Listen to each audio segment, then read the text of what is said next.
Greetings, beings from here, near, far, anywhere where you are.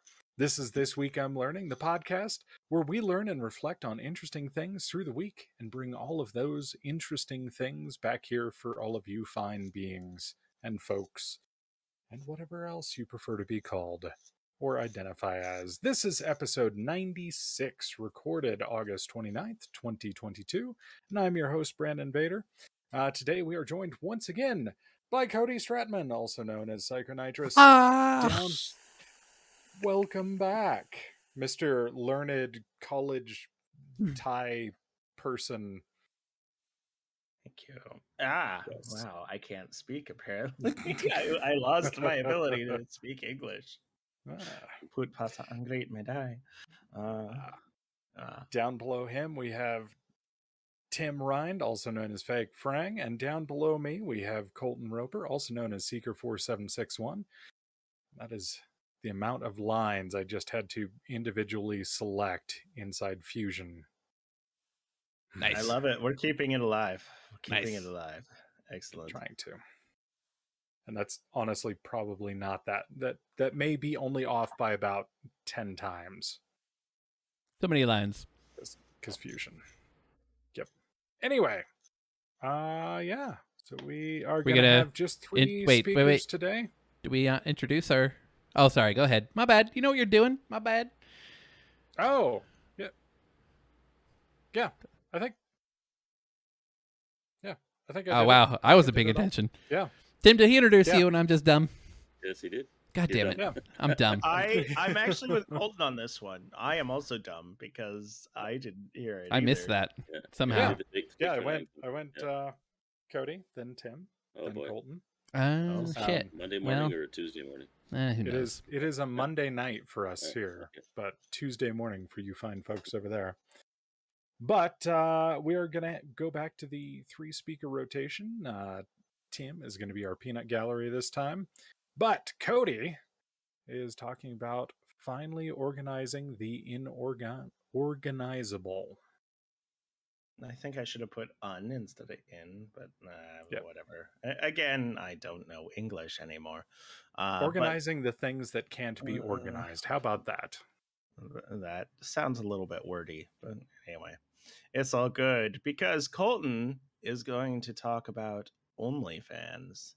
Now, is this OnlyFans or only his fans? We shall or see. Only, fans. Who knows? Stick around to find out.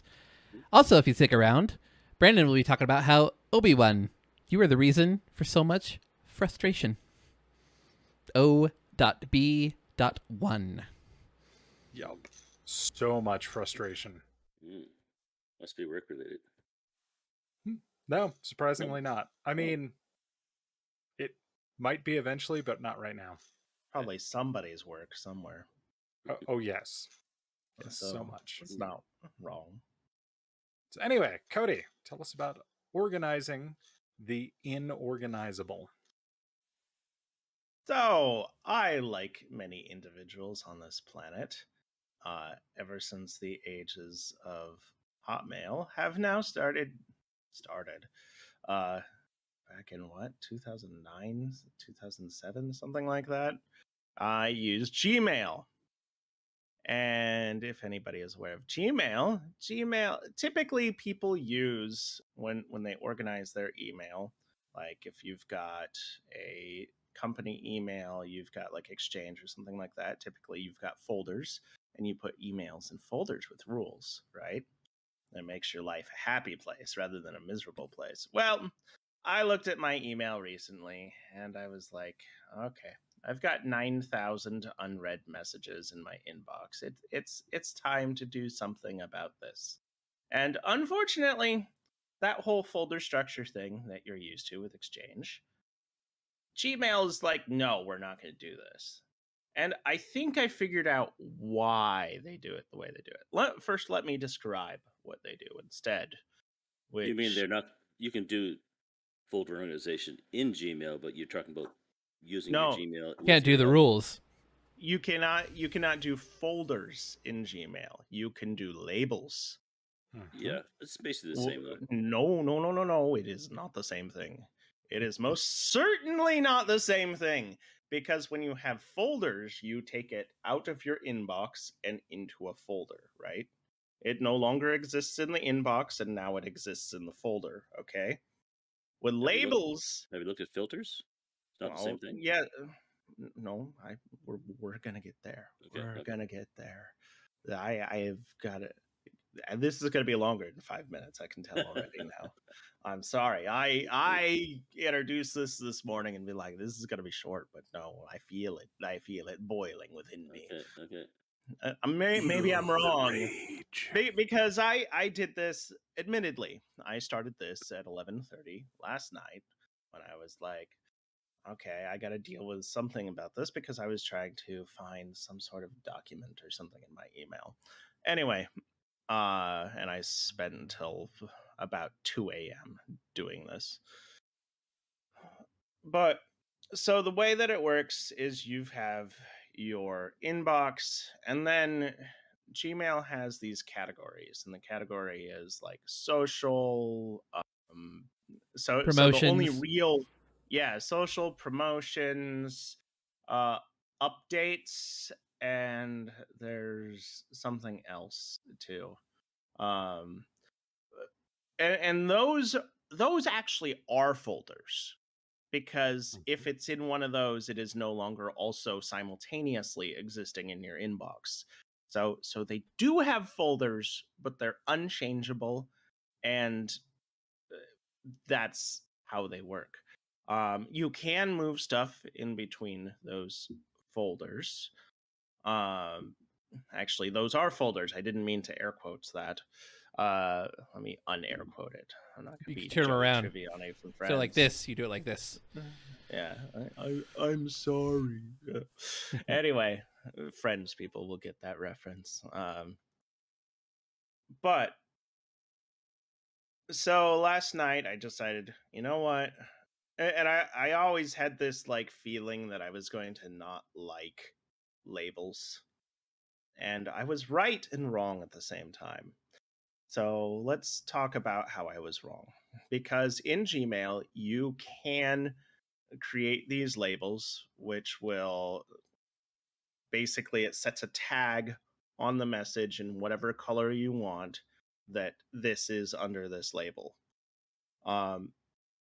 And you can actually even go further and create filters, which you were alluding to, Tim. So it's basically, filters are to Gmail as message rules are to Outlook. You basically go and to be honest, I would actually say that creating the filter in Gmail is easier than creating a message rule in Outlook. However, the granularity suffers from what you could do in Outlook to what you can do in Gmail. The Outlook is way more feature rich as far as causes and effects than what Gmail allows you to do. Gmail allows, what it does allow you to do, it allows you to do easily. For instance, I can have anything from @dukelanguage.com immediately get set to the label of being Thai classes, for instance. So and it takes effect fast as long as you select, when you're creating the filter, you have to select the also apply this to, so however many messages, also match this criteria. Now, and that's cool. You can also, now here's the other thing that you can do to get those messages out of your inbox, is you can set them to be archived, which is, I still don't quite understand this, and to be honest with you, I didn't do a bunch of reasons. It saves it so it can be retrieved at any time by a search, but it's not going to show in your inbox. Okay. And that I like it not being in my inbox. And I'll go into the reason why here in a second. So I can do that. So for instance, transaction, whenever you order something on Food Panda or Grab, it sends you an email, because why wouldn't it? Which, I don't know why, but that could be useful in the future. So I've got a rule that sends that to a folder in my Gmail that's like, okay, any of these transactions gets put into a folder. Anything, any bank account alert gets thrown into another archive folder, which gets it out of my inbox. Where the inbox thing pisses me off is, at my old work, I used to like to maintain a like 0 messages in my inbox scenario, where my inbox was clear of all messages. Using Gmail and filters, I am unable to do this, because if I have emails coming in, I want them to be labeled as something, to not necessarily be archived, but to not also reside in my inbox. Because if I want to delete mass amounts of messages in my inbox, it's very easy then to accidentally delete very important things, because you're and this is where I realized what the attitude of Gmail when they did this. And the attitude of Gmail is built for the people who are the opposite of me, who like to store lots of stuff in their inbox and they never remove it. I guess I would say the opposite of me, but I've been using it that way for like many years. And to But be if fair, you can move it, to that label, and it won't be in your inbox anymore. But he no, it's doesn't want to still do that. no. He also wants it I to do it can't. automatically. No. Yeah, Okay. and it will do it automatically. It doesn't. You can set up a rule. When you label it, it doesn't move it. It doesn't remove it out of your inbox and into a labeled folder. It just applies the label while it still resides in your inbox as well. I'll have to double check that, because I'm pretty sure I've got mine just going right to some labels. The Because only way you can even move it automatically into your spam or automatically into your trash. Yes, and that is correct, because spam and trash are actually different folders, whereas a label is not a different folder. An archive is actually a different folder. So the only way to remove it out of your inbox is to archive it. If you do not archive it, and maybe that's the thing. Maybe I should look at this as should archive all messages. If you archive it, will you see it in the label? You might still see it in the label. And that is what my continued research on what I need to do. Maybe Gmail is set up where you need, and I'm always like suspicious about archiving, because archiving seems to be like somewhere in between like inbox and delete, but like a safer place. But it's the way that they word it is, it's like archiving is maybe not as readily available, which means if I click on like all of my emails here, I want to see it instantly, and I'm worried that potentially archiving it won't. And this is like where we get into my faults. And my faults are, I don't know enough about the archiving feature. So I need to research more about that when I'm not under duress, and figure that functionality out.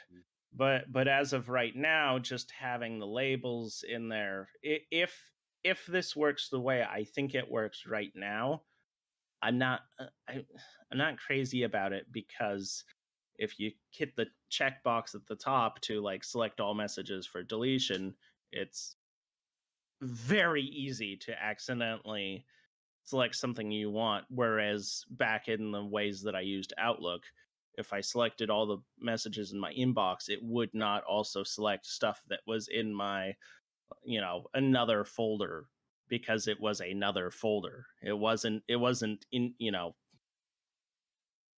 it nested inbox. You may just have to look at a feel different like client. Brandon understands what I'm talking about. The way that his face expressions are going, he gets it. He gets my anguish right now. But this is why I have stopped using my Gmail for anything other than crap catcher. and only my self-hosted Tech Pirate address is, well, and my business self-hosted. Those are my two mains. My Google is purely and only a crap catcher because I can't be bothered to mess with their crap to make it work right, honestly. And you can pull Gmail into a third-party mail app, and then the labels work how you think they should work. Your third-party mail program will actually use it as though they're folders. It will not appear in your main inbox, but you have to use that third-party app. Bringing back Thunderbird. Yeah. Yeah, actually, that's immediately what my mind went to, too. Is Thunderbird, not Thunderbolt. Yep. I've been playing too much MechWarrior. I have, gotten way too used to Outlook. I can't get rid of it. Yeah, and it was funny. No worries. My company actually did away with like locally installed Outlook for a majority of its users because it's an extra, I think, like $1 per user or something. Like, it's not much, but it's up across 14,000 accounts. It's pretty noticeable savings. So only people above a certain like pay grade get it. Honestly, the web version of Office 365 is perfectly adequate. It's the same fucking thing, I think. But think how little I care about email is I'm using the built-in Windows Mail as my mail on my computer, so I don't give a shit. Why? No. Outlook Express was way better than Windows Mail. Remember Outlook Express?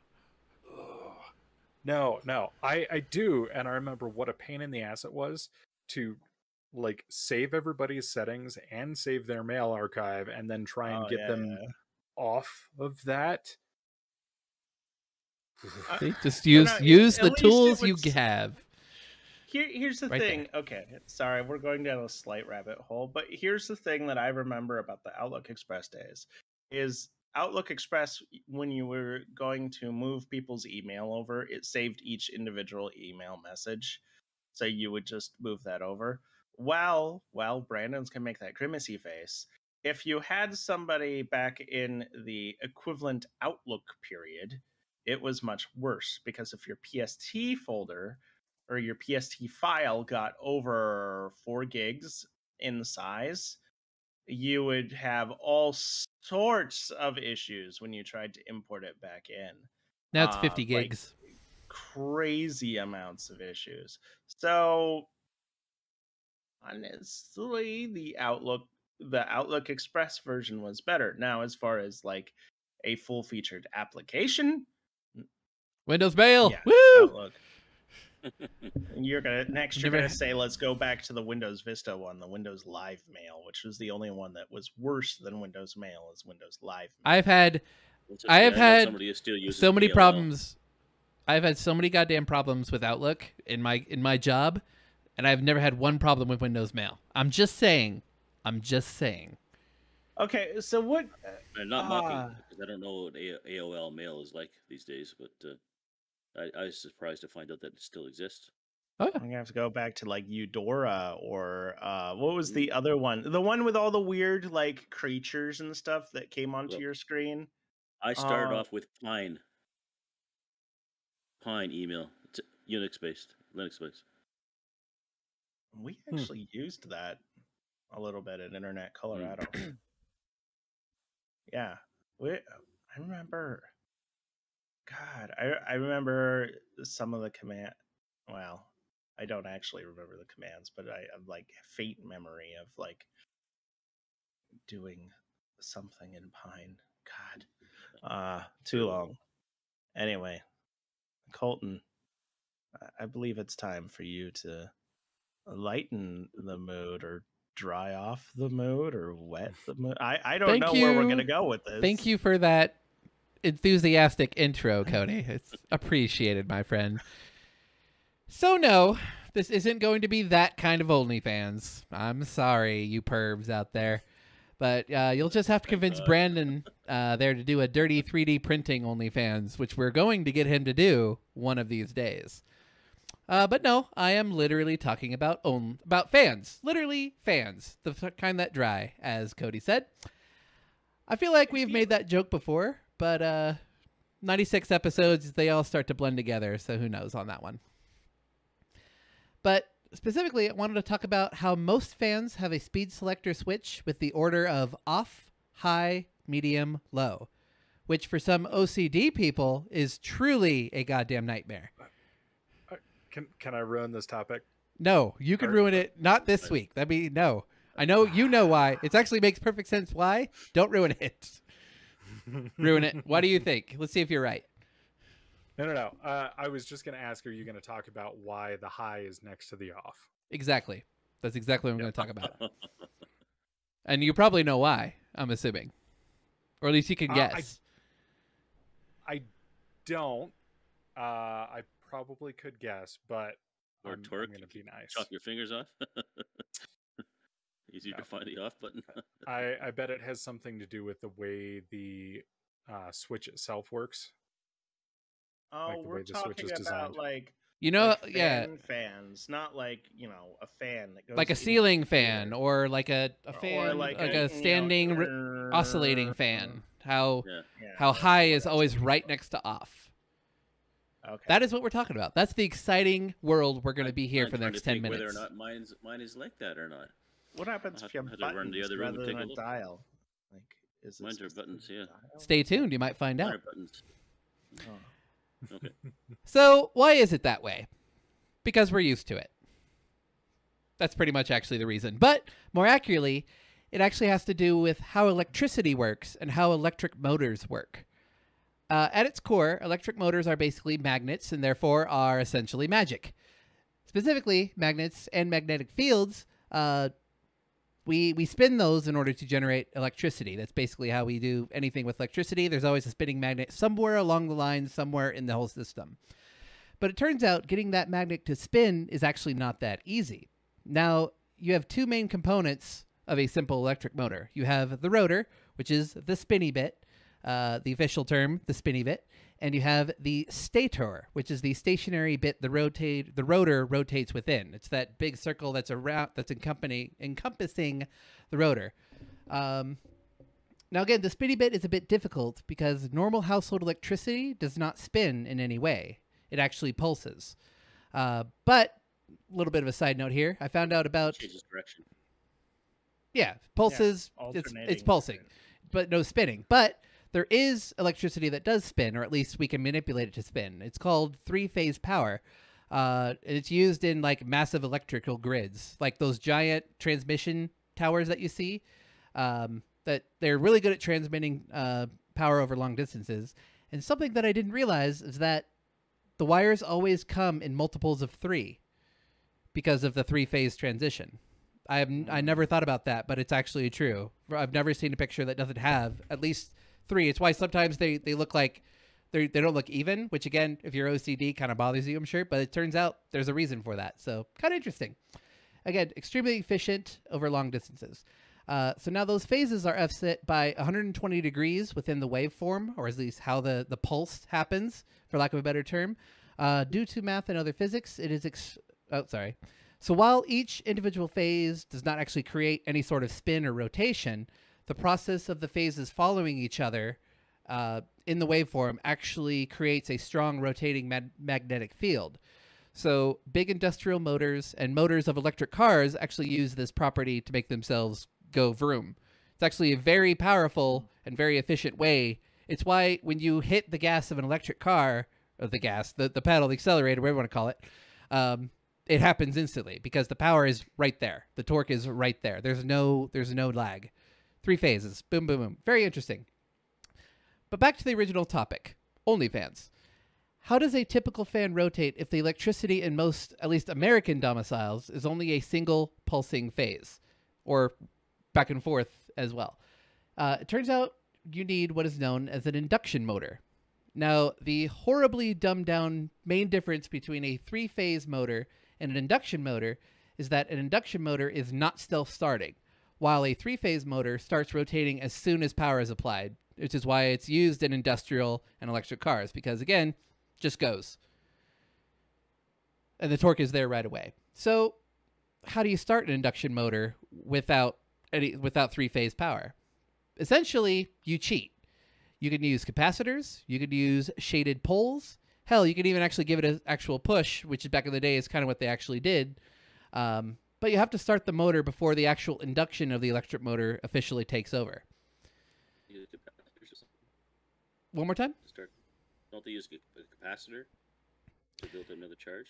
Depends on because there's actually hundreds of different ways you could do this apparently, because from what I've seen, but the most common are capacitors is kind of the more modern one, especially as capacitors become more dense and more stable. They're less likely to pop. They're actually a very good way to induce that rotation. But generally, at least for most fans, in terms of like ceiling fans and desk fans, stuff like that, they actually use shaded poles, which I will explain what they are in a minute, because they're a little bit confusing, but they actually make a lot of sense when you learn about them.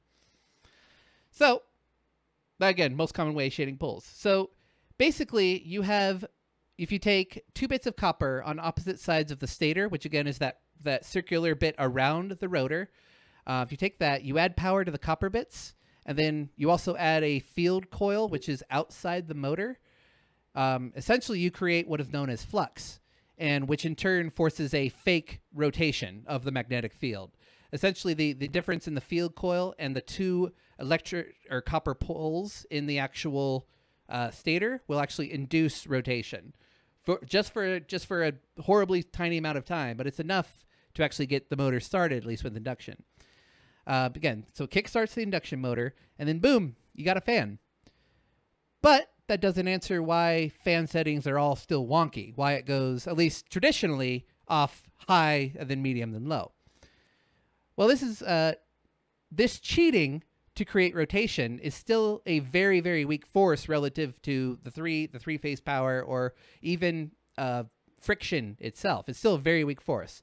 And the more torque is created, the more power that you add to this particular system. So more power means a bigger kickstart, which means more likely you're going to override that friction force. So that is actually why fan speed settings are set up that way. It's to give the fan the best chance to actually start rotating. So if you don't let that motor actually start rotating, essentially you're just adding useless heat to the system, which essentially will cause it to burn up and potentially a fire, because there's nothing that's going to stop it, at least in the old days, of the heat just becoming so bad it causes a fire, everything explodes, and boom, we're all dead.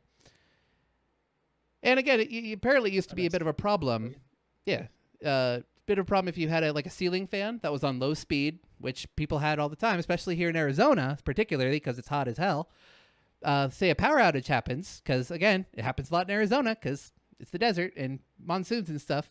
And then when the power comes back on, the fan just sits there buzzing, but it doesn't have enough power to actually start rotating. So if you ever, I'm sure you guys have noticed, if you start a ceiling fan, you'll always hear that loud buzzing right before. That's the shaded poles or capacitors being juiced up, is pretty much what's going on there. So pretty interesting, I think, at least.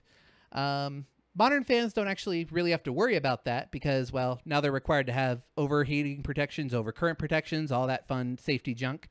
And even on low settings, most modern fans will actually still fire out full power right away. Even if it's on low, it'll just always do high just to make sure it gets going. So in the end, after it's all said and done, the only reason that it's still wonky and why it's weird with the fan settings is because we're used to it. Goes all the way back to that. Kind of like certain keyboard models, like the QWERTY keyboard. Yeah, there's no reason it should be that way, but it's just the way it's been. Yeah, and it's actually it worked very well for typewriters, but then it because typewriters sucked. Yeah, there was physical jamming and stuff like that. Mm-hmm. And to answer your question about the buttons, that's the same concept. You press a button, even if it's a low setting, it will always fire out full power to get it going, and then it'll relax back to its normal space. So you can actually make. I did this in 6th grade. Yeah, you can now. I did it with DC power rather than AC, and I'm trying to remember if I actually did have to flick the motor to get it started. But I made a motor out of 3 pieces of copper wire. You have to just make sure that it's not galvanized where they touch, because otherwise it's not going to actually move. But because the electricity isn't going to actually flow. But creating an electric motor is actually really simple. If you just want to create a really crappy spinning piece of copper wire, you can. But it can be done. So fun science project for everyone out there.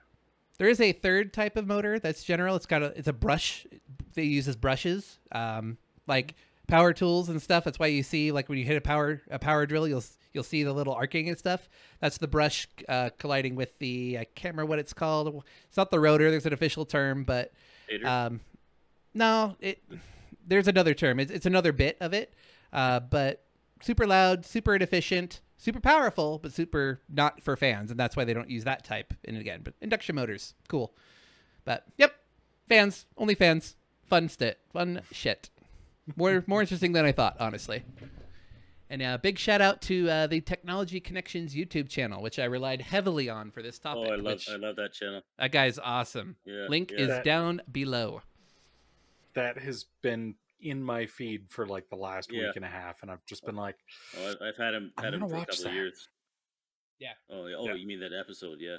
That particular episode. Heavily borrowed, but he gets a shout out. So, but what isn't borrowed, or maybe is, I don't know. Brandon, the hell is going on with Obi-Wan? Obi-Wan has failed me. So Obi-Wans are the one of several accepted acronyms for off by one errors, traditionally found in programming. Because most programming languages, when you program a variable or you try and interact with a variable, especially arrays, which are basically like lists of items, most of them actually start at array number 0. So if you're programming something and you are not getting the expected result, more than likely you're having an off by one error, and you need to adjust your code to use 0 as its starting point rather than 1. Where this particular thing comes in is not so much with true off by one errors, but for me, off by level errors while printing. So this is the half of the baggage tag I'm making for my mom. She asked me to make some baggage tags for them on their upcoming trip to help identify their bag, and I figure bright purple for her, and I'm going to do kind of the same green I use for my coaster here for my dad. I actually just finished the design for his, and that was interesting. I am not an artist, but like tracing over an existing item with vectored paintbrushes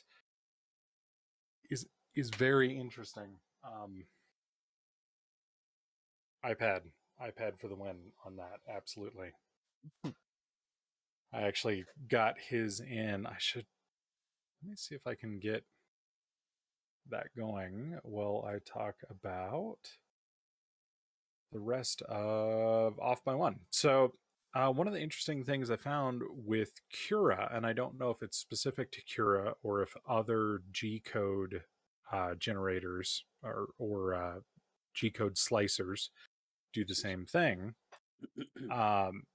What ends up happening is it will say in Cura that there are a certain amount of layers, and it will give you this nice little side panel that's got like your layer count and everything looks great. And then if you go in to manually modify the G code, like say you want to have a filament change that you want to at least partly automate.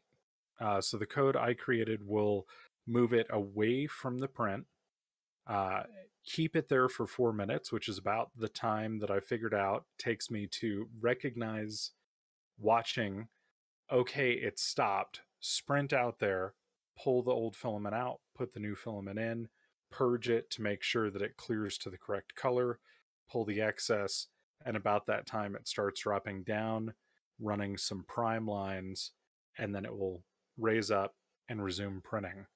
The only thing is I have to manually code in the height, and I was looking at the wrong layer for the wrong height. It also swapped at the wrong layer. So this should be quite a bit more visible. That's not the production one. I apparently don't have the final version here, but there's actually, these should be black, very visibly black lettering. But it actually printed a layer of purple behind this before then swapping to the black. So it's not as visible as it should be, because this is actually because it's purple in holes. purple rather than Exactly black in purple. Exactly. But got that figured out. Got the double change figured out. But so if you're going to manually enter or manually change your G code, if you are, in the Cura slicing program and see, oh, layer 8, the end of layer 8, that's where I want to put this code in, because then layer 9 is where it starts adding, the black in. You actually want to find layer 7 and put it in at the end of layer 7 rather than at the end of layer 8. Off by 1 error. So yeah, fairly simple there. But new challenge then, for you. You should really try a different slicer. That's really amazing control, and they have height level controls as well. You can modify I'm surprised you haven't invested in like an automatic. I can't remember what the term is. Automatic filament extruder changer thing. Yeah. So I am looking into it. It's one of the winter projects I'm looking into. There is a modular. You can do, I think, 4, and then you can actually like connect 4 to each one of those and 4 to each one of those, and it gets really chaotic. But I have actually kind of looked into it a little bit. The problem is then you end up with these giant purge blocks as you're going through layer by layer. It ends up looking really nice. Yeah. The thing I actually want to do first as far as an upgrade is switch to direct drive rather than the Bowden tube, especially for printing TPU. TPU is just because of how soft it is. On a Bowden tube you have like your extruder over here, and then this nice white tube of very frictionless material, TPE. I don't remember what it is. Yeah. PFTE. Sorry. It's very slick. Most of your filaments run through it with very little friction, and then it runs down into the hot end. In the meanwhile, sorry, just the Capricorn tubing is supposed to be a little bit better. Okay. So it might help you with your TPU. Yeah, but like he was saying, that extruder it's just a gear that's pushing. So yeah, I think I'd like the same for mine too. Yeah, and I mean this TPU filament, especially when it's just in its round form, is about like pushing soft spaghetti through a straw. So it actually will start to like bind up in certain places in the tube before it actually gets pushed down into the extruder. And what you end up with is like you can kind of see some artifacting on the side, and that's from like under extrusion from where it's trying to push it, but it's not actually feeding at the correct rate. And what a direct drive is rather than having this giant Bowden tube and the extruder, like on mine, about 2 feet away, what it does is put the extruder directly on top of the hot end. And so your Bowden tube, or it's not even a Bowden tube, but it's still that PTFE tube, is only about 1 inch long, and it's got gravity helping it, go up and down. So and rather than a mod for yours, there is. I can actually print out and use all of the existing hardware. I will have to slow down my, what is that, X travel, though, because it will be a lot heavier, and I will need to upgrade the bearings just to handle the additional weight. I don't know if there is a mod for mine. Okay. Nice. I bet. I mean, yours is a Creality, right? Yeah. Yeah. They've got tons of mods. Yeah, there's a big hobby group behind it. Yeah. Cool. Yeah. So that's definitely my next upgrade, is going to a direct drive for filament. Mm-hmm. I'm also looking at making a enclosure, because I'm going to start printing an ABS, which that stuff is pretty toxic.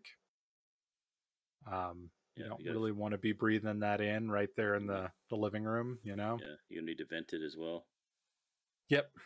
Yeah, I'll be doing a dryer duct out the window that's right next to it.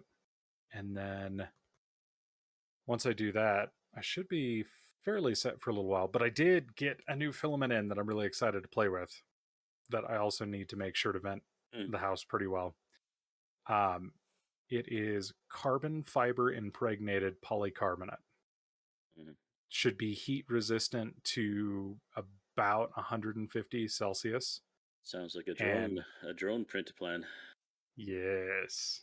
That, and then also some actual functional prints for like interior car pieces, like just little replacement, like hatch lid clips and just little stuff like that.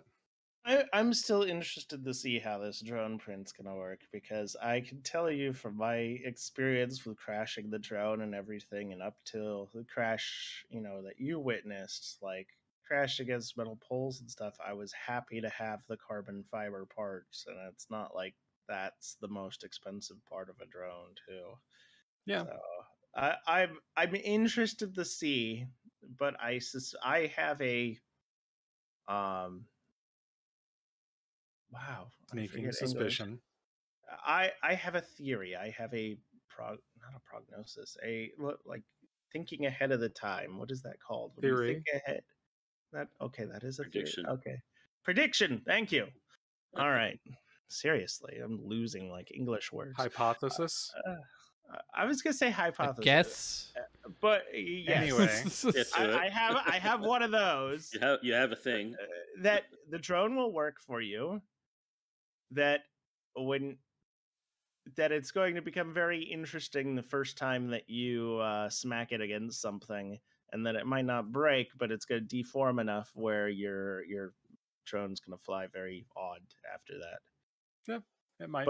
But it'll be cool to see nonetheless. As much as I'm naysaying you, like, and then after that, I suspect that you'll go to carbon fiber, but with 3D printed accessory stuff, because that's super cool, is being able to print your own like antenna holders, your own like buffers and stuff like that. GoPro holder out of TPU to help with some of the vibrations. PLA is pretty stiff though. It is. Yeah. So is polycarbonate. PLA plus even better. But the issue that you run into is it's not just stiffness, but also like when you're using stuff for the props, is the old props that everybody used to use with the drones, they used to shatter whenever they touch something, rather than the new ones that just kind of bend, and then you just bend them back and they're all good to go. And then the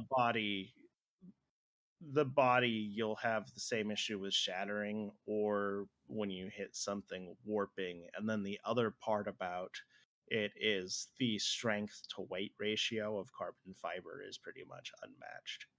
Although, which is why he's going to print in the 3D in the carbon fiber infused. As I say, that is part of the benefit is the carbon fiber infused polycarbonate, is that it's 30% carbon fiber by weight. Okay. So the weight to strength of that should be fairly high. It's not going to be as high as straight carbon fiber, but Plus, if he breaks it, he just purchases another or prints another one. That's true. That's true. I'll probably have a full set of new propellers though. Not initially. I do want to play with doing propellers eventually, but that's going to be like, I'm going to find a friend on the police force and be like, can I borrow your riot shield and just like hide behind it while I like fire this drone up for the first couple times? Yeah, the RPMs that those blades go at. Oh yeah, but I mean, it's but the layering coming apart.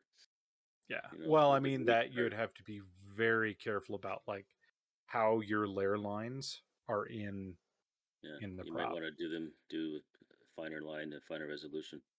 Mm-hmm. Well, plus interesting.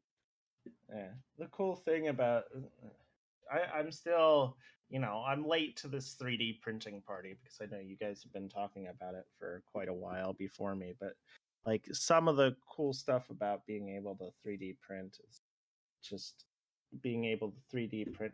So I mean, my Thrustmaster Warthog, I have a 3D printed little indent for the throttle and where it goes. Yep. I mean, that kind of stuff is just so cool. Oh yeah, cool. That and like phone cases and wall mounts for. I just designed a wall mount for my Dell dock that I got for my work laptop because it had just been. I took a piece of webbing and just zipped it into the wall, and then realized, oh, I can't get to all the ports, and I can't just like pop it off to look at the ports and be like, oh yeah, it has this port, so I can plug this in and then put it back in. So I took half an hour, took some measurements, designed it, had it printed out inside of an hour, and test fit, and it worked. Like just that rapid prototyping is amazing. Mm-hmm. And it's especially good for someone that has got that squirrel brain mentality of like, I need it right now. This is something I need right now. I'm thinking about it right now. Because then, the Amazon box doesn't come in 3 days later and you're like, oh yeah, it's worse here. Well, I'll get to that. Oh yeah, absolutely. But anyway, delivery from Lazada. So well, I only have one thing today. I don't really have a topic, but I just discovered this project called Open Web RX. And like I said, I'm going to have a couple of sentences long, but one of the things I might try, you can also run it on a Raspberry Pi.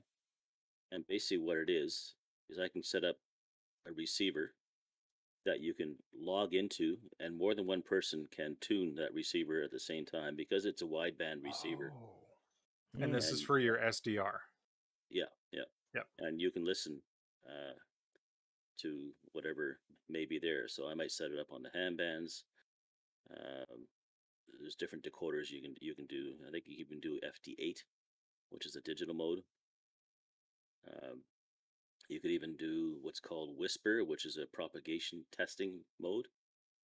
So somebody from the US could, I don't know if there's much value to that, but it's just more of a fun thing to do. But that's called Open Web RX, and I'll put a link in, and that's all I have for today. Cool. I'm still waiting for my bloody hardware from AliExpress and from Amazon. Well, hopefully it'll get here soon. Yeah. But, well, Tim, where can we find you? Our Thai Journey for older videos. I haven't done anything in months and months and months. Like I say, I lost the joy. That's on YouTube, Our Thai Journey. That's it. Okay. Cody, where can we find you? You can find me on YouTube as Strive and Fail. You can find me on Twitch as Psychonitrous. You can find me on Steam. Let's see. And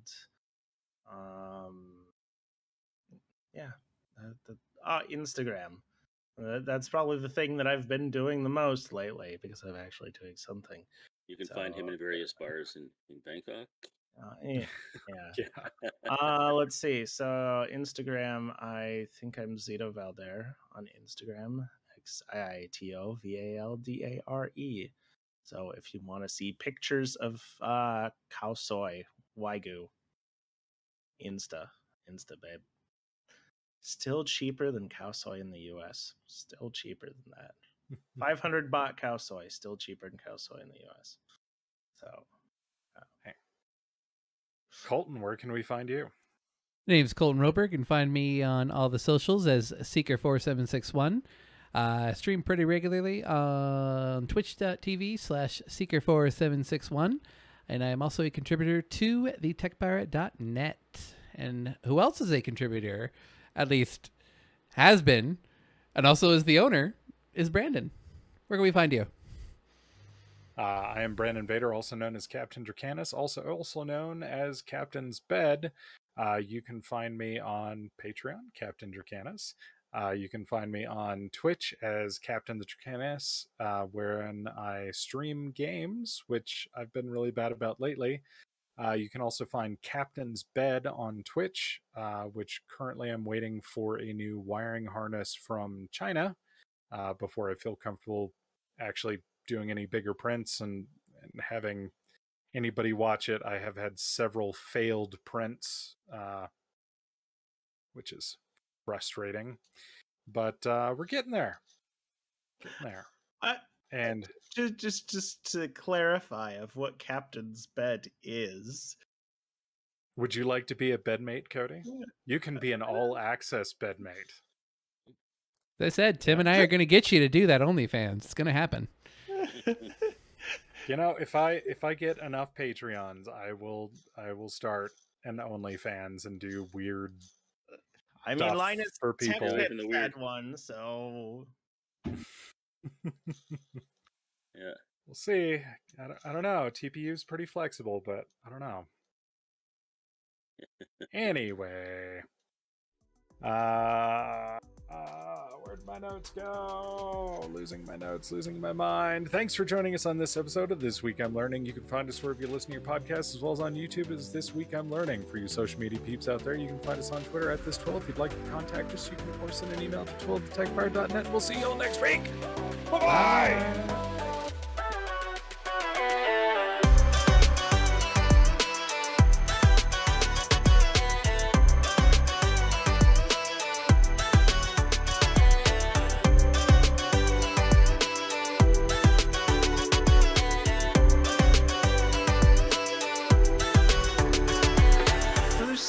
we glossed over that I feel that I wanted to speak to, and that was the, like, what was it, the printing out OnlyFans or pornography or something. And I was thinking, like, we've come full circle from like dial-up to loading stuff like to now printing stuff, like, oh, just gotta wait for it to print. Oh baby, yeah. There was one face group, a 3D printing group, and they had a thing. I got out of it because they just went overboard. But their thing as a gag was who could print the most interesting